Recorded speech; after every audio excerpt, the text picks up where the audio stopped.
This happened about 8 years ago, when I had just moved back into my childhood home after college. The house itself wasn't anything extraordinary. A 2-story, colonial-style place in a quiet, suburban neighborhood. But it had its quirks. It always felt a little too quiet at night, like the walls were absorbing every sound. Growing up, I shared a bedroom with my younger sister, but once she left for college, I moved into her old room at the far end of the hallway. It felt like my own private corner of the house, which at the time seemed like a perk. By the time of this incident, my parents were semi-retired and spending long weekends at a small cabin they'd bought out in the countryside. My sister was still away at school, and I was trying to save money by staying home. Most nights, it was just me in the house, which I didn't mind. I'd grown up there. It felt familiar, safe, like nothing bad could happen in a place I'd known my whole life. The bedroom I was staying in overlooked the backyard, which stretched into a tree line that separated our property from the next street over.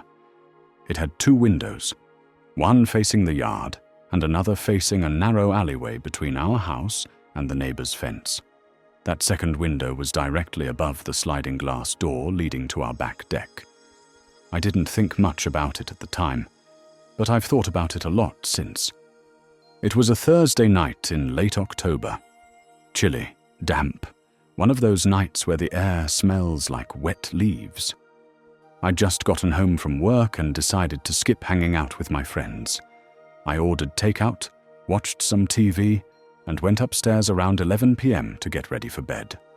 By 11:30, I was scrolling through my phone under the covers with the lights off. The only sound was the faint hum of the fridge downstairs and the occasional car passing on the street out front. Then I heard it. At first, it was so faint that I thought I'd imagined it. A soft, metallic rattle, like a handle being tested. It came from downstairs. I froze, my thumb hovering over the screen of my phone. A few seconds later, I heard it again, clearer this time. Someone was jiggling the sliding glass door handle. I sat up slowly, straining my ears. I thought maybe it was just the wind, or maybe a raccoon, but deep down I knew that wasn't it. The sound had been deliberate. It had rhythm. Someone was actually trying the door. My heart started pounding. I got out of bed as quietly as I could and tiptoed to the window facing the backyard. Through the thin curtain, I could see the deck below bathed in pale light from the motion sensor. Nothing moved. The door looked shut. I squinted, trying to focus, but the longer I stared, the more I realized something was off. The wooden stick my dad always wedged into the track of the sliding door for extra security wasn't there.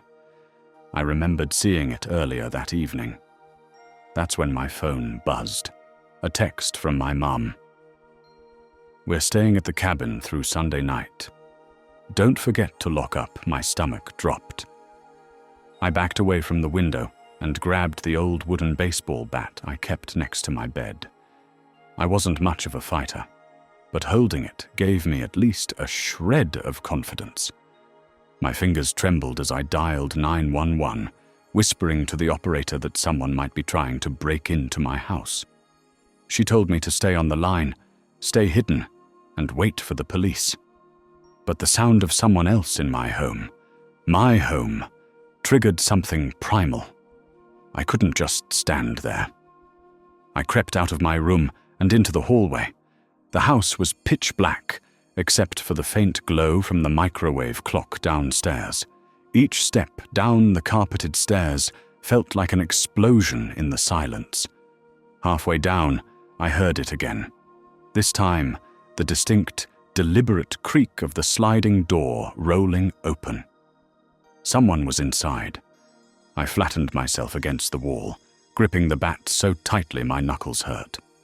My breathing was shallow and loud in my own ears. I could hear footsteps now, soft but purposeful, moving across the kitchen floor. Then a second set. 2 people.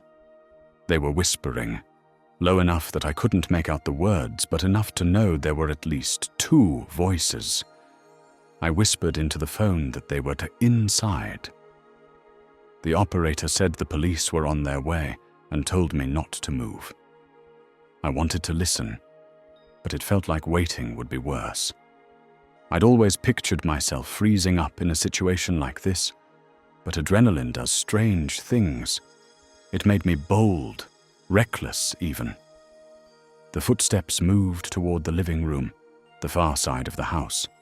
I used the opportunity to creep down the rest of the stairs.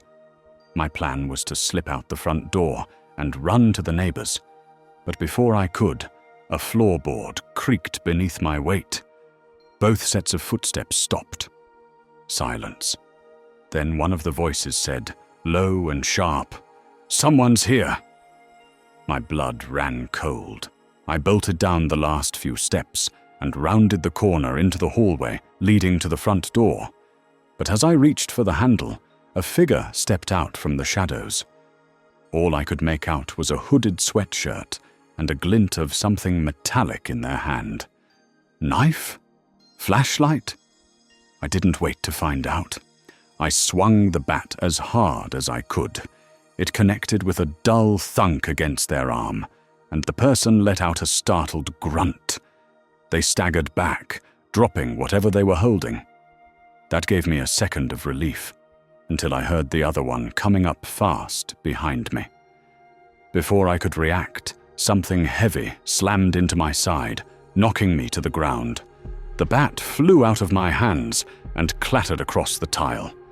I scrambled backward, but the second intruder was already on top of me, pressing me down. I could feel the weight of their knees on my chest. I tried to scream, but a gloved hand clamped over my mouth. "Don't move!" the voice hissed. I thrashed, clawing at their arms, trying to break free. Out of the corner of my eye, I saw the first person picking up the bat. They raised it slightly, and for a split second, I thought that was it, that they were going to end me right there on the floor of my parents' hallway. Then, faint but unmistakable, came the sound of sirens in the distance. The intruder on top of me paused, looked toward the door, then back at their partner.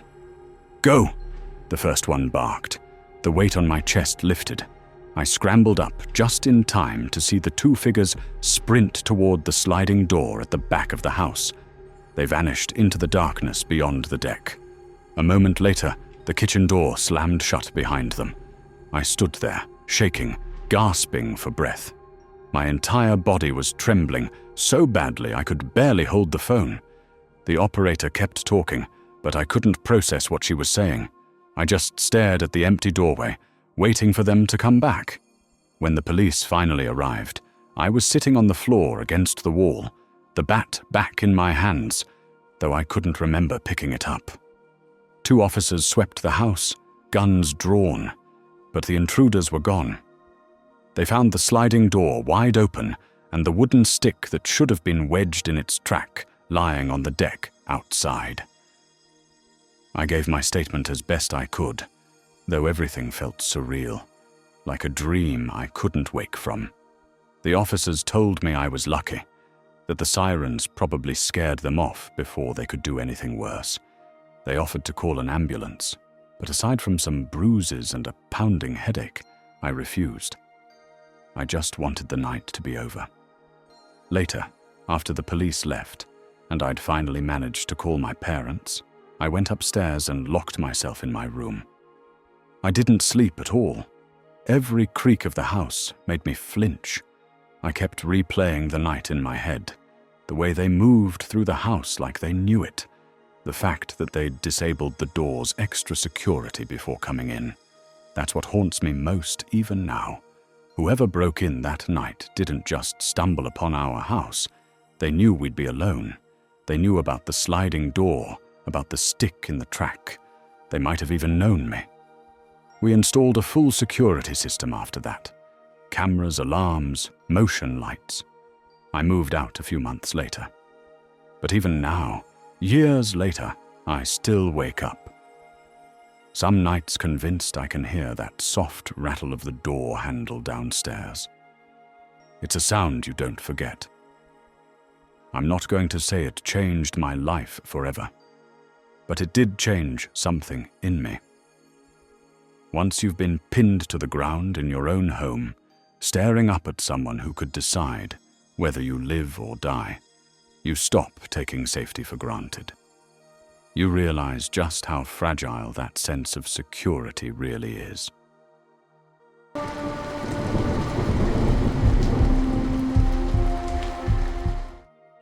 This happened about a year ago, and even now I get chills when I think about it.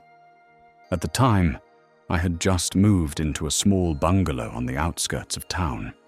I'd been living in an apartment complex for years, but I wanted some space and privacy, especially since I was working remotely. The house wasn't fancy.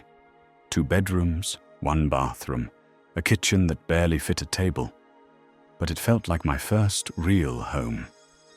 It was quiet, surrounded by trees, and far enough from the road that you couldn't hear traffic at night. It seemed perfect. The only downside was that it was a bit isolated. My nearest neighbor was a retired couple who spent winters in Florida, and the next house over was a good 1/4 mile away. Most of the time, I liked the solitude. But that also meant if something went wrong, help wasn't exactly close. On this particular evening, it was just after 8:30 p.m. and already pitch dark outside. I'd just finished dinner and was cleaning up the kitchen. My phone buzzed on the counter, a text from an unfamiliar number. "Hi, is this Alex? This is Dr. Hayes. We've got your father in the emergency room. He's asking for you." My stomach dropped. My dad lives 2 towns over and has had heart issues for years. The message even mentioned the name of his cardiologist. I didn't question it for a second. I called the number immediately, and a calm, authoritative-sounding man answered, introducing himself as a nurse. He told me my father had collapsed during dinner, but was awake and wanted me at the hospital. I could feel my pulse in my ears. The caller gave me the name of the hospital, a real one I recognized, and urged me to come as soon as possible. I didn't even think about locking up the house. I grabbed my jacket, my keys, and my wallet, and ran out the door. The hospital was about 15 minutes away. I don't remember much of the drive, except that I kept rehearsing what I'd say to my dad when I saw him. But when I got to the ER and gave the receptionist his name, she stared at me blankly. "I'm sorry. There's no patient here by that name." I thought maybe I'd misheard the caller, so I asked if there'd been anyone admitted from his address that night. Nothing. She even checked the nearby hospital in their system. Still nothing. I stepped aside, heart racing, and called my dad's cell. He answered on the second ring, confused, saying he was at home watching TV. Perfectly fine. He had no idea what I was talking about. It was like someone flipped a switch in my head. The entire car ride back home, my mind replayed the phone call, the text, the calm voice, the real hospital name. It wasn't a random scammer. This was someone who knew personal details about my father, his doctor's name, his condition, and they'd used it to get me out of the house. By the time I turned onto my gravel driveway, my hands were shaking. From the outside, everything looked normal. The porch light I'd left on was still glowing. The door was still shut. For a brief second, I thought maybe I was overreacting. Then I walked inside. The living room light was on. I hadn't left it on. My laptop was gone from the desk. A drawer from my TV stand was open and empty. At first, I thought it was a straightforward burglary, but as I moved through the house, the pattern became stranger. My passport and a folder of personal papers were missing from the office. Several framed family photos were gone. The photos themselves, not the frames. Even the spare set of my dad's house keys that I kept in a kitchen drawer was missing. I ran to the bedroom. My jewelry box was overturned on the bed. Most of the cheaper pieces were gone, but the expensive watch my grandfather left me was still there. The thieves had taken odd things, personal things, but left items worth far more. I called 911 immediately. The dispatcher kept me on the line until deputies arrived about 15 minutes later. They went room to room, but the intruders were long gone. One of them pointed out that the back door's deadbolt had been unlocked from the inside. Whoever it was had either picked the lock or already had a key. I gave the deputies the number that had texted me. They traced it, but it was a disposable phone. They agreed it wasn't a random burglary. The call and the missing personal items made it clear. This was someone who knew me or my family. For the next few weeks, I barely slept. I changed all the locks, installed a security camera system, and even bought a large dog for company. Nothing else happened, but I couldn't shake the feeling I'd been studied, like someone had been watching me for weeks, mapping out my schedule, learning enough about my father to make the story convincing. I later found out my dad had mentioned me moving into the bungalow to a couple of people at his church, including the street name, and that I worked from home. I can't prove that's where the leak came from, but it's the only explanation that makes sense. Whoever set this up knew far too much about both of us. I'm still in that house, though I'm looking to move. Even now, sometimes at night, I swear I see headlights pause at the end of my driveway. They never pull in, just sit there for a few seconds and drive away. It might be nothing, but after what happened, I've learned to never ignore my instincts. The burglary itself was bad enough, but the violation, the knowledge that someone used my father's health against me, still makes me sick. Whoever they weren't just thieves. They wanted my trust, my memories, my sense of safety. And for a while, they took it.